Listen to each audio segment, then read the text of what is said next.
bell has just rung, classes have let out, and hundreds of teenagers are flooding out of the classroom doors.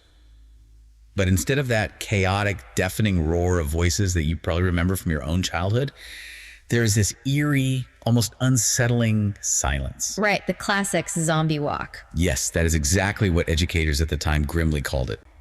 Picture it, hundreds of kids, heads tilted down at a 45-degree angle, faces just bathed in the harsh blue glow of a screen. They are totally absorbed in a digital world. And navigating the physical space perfectly somehow. Oh, completely perfectly. Shoulder to shoulder in a crowded room. But cognitively, they are a million miles apart. It was this entirely atomized experience happening in a public space. Which is such a stark contrast to where we are now. Exactly. I want to shift into the neuroscience of brain rot. Now, I have to mention, Oxford University Press actually named their word of the year for 2024, and it was brain rot. Yes. It started out as a joke, a meme that teenagers used on TikTok to describe how foggy and dumb they felt after staring at screens for 6 hours straight. But the report explains that there is a deeply concerning clinical reality behind that joke.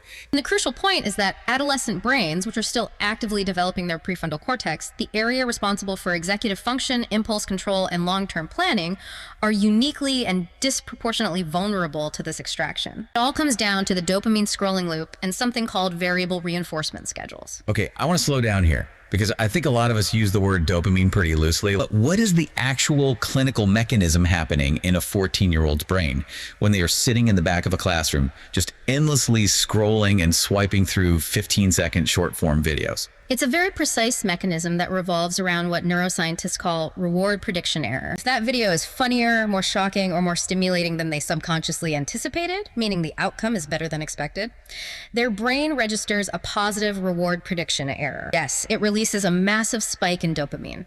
This spike powerfully reinforces the swiping behavior, burning the neural pathway that says swiping equals reward. This traps the student in a perpetual state of hyper-engagement, constantly seeking that next unexpected dopamine spike.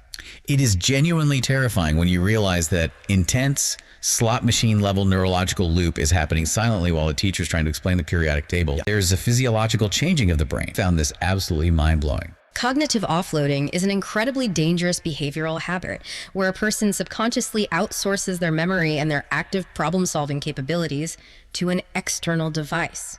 If you don't have to remember a historical fact because you can instantly search for it, or if you don't have to mentally calculate a math equation because the phone does it instantly, or if you don't have to navigate a route because GPS tells you every turn, the neural pathways responsible for those internal cognitive abilities begin to weaken from disuse. If you put your arm in a cast for 6 months, it shrivels up. Exactly. You are literally outsourcing your brain power, your working memory, to the smartphone.